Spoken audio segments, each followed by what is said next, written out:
अच्छा जग्गू, तो ये तेरी शरारत है। मैं कहती हूँ जहाँ से लाया है वहीं छोड़ कर आ इन बच्चों को। दादी गुस्से में आग बबूला हो गई थी और किसी भी सूरत बकरी के इन बच्चों को घर में रखने के लिए तैयार नहीं थी। जग्गू उदास और परेशान हो गया था। आप ही तुम दादी से बात करो ना। दादी क्यों इन दोनों बच्चों को घर से निकालना चाहती है? ये तो बेचारे यतीम हैं, थोड़ा सा दूध पी के गुजारा कर लेंगे। जग्गू, ये तूने अच्छा नहीं किया। तू जानता है ना कि हमारे घर के हालात अच्छे नहीं हैं। हमारा गुजारा कितनी मुश्किलों से चलता है, और अब ये बकरी के बच्चे, इनका खर्चा कौन उठाएगा? अच्छा ठीक है, परेशान मत हो, मैं करूँगी दादी से बात। परी अपनी दादी को मनाने की भरपूर कोशिश करती है, लेकिन दादी किसी सूरत नहीं मानती।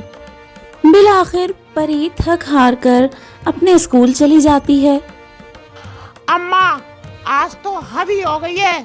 2 महीने हो गए तुम दूध पे दूध लिए चले जा रही हो और पैसा तुम्हारी जेब से एक नहीं निकलता।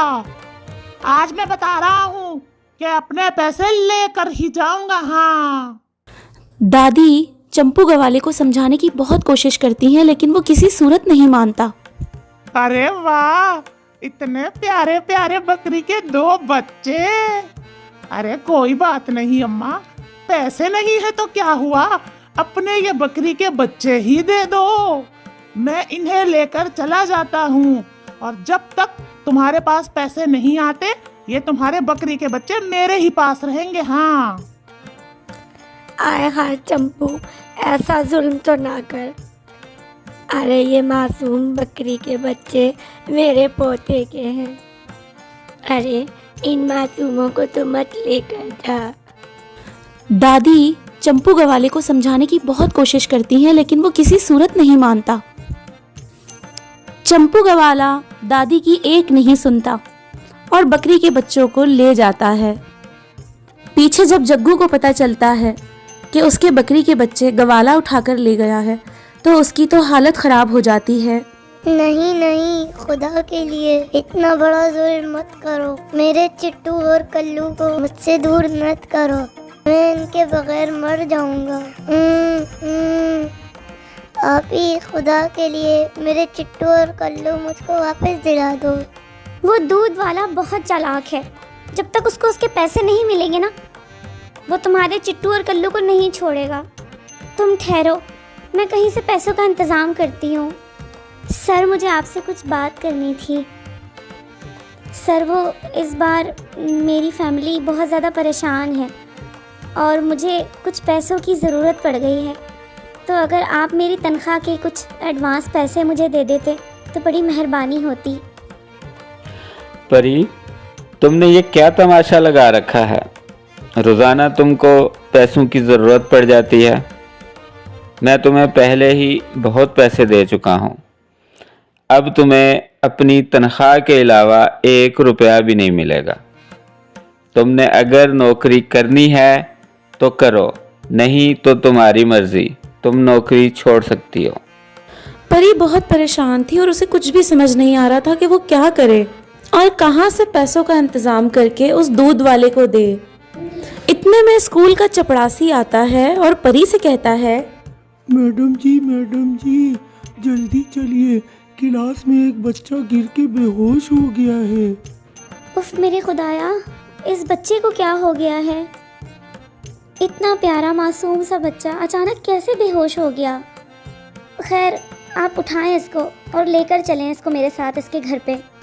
अल्लाह की कसम मैडम जी, अगर आज आप ना होती पता नहीं हम गरीबों का क्या होता। अरे ये मेरा बच्चा स्कूल में बेहोश होकर गिर गया और आप इसको घर तक लेकर आई, आपकी बड़ी मेहरबानी। आप हुक्म करो, मैं आपके लिए क्या कर सकता हूँ? नहीं नहीं चाचा, ऐसी कोई बात नहीं है, बस आप मुझे दुआओं में याद रखें और दुआ कीजिए कि मैं जिस परेशानी में चल रही हूँ उस परेशानी से निकल जाऊँ।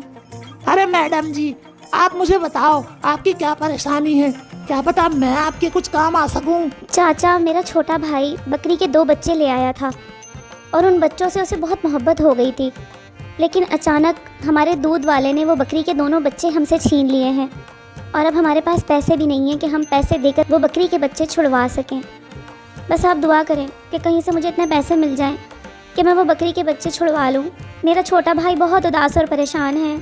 मैडम जी, अल्लाह की कसम, आप चलो मेरे साथ। आपके ये बकरी के बच्चे मुझ गुनाहगार ने ही आपसे लिए थे।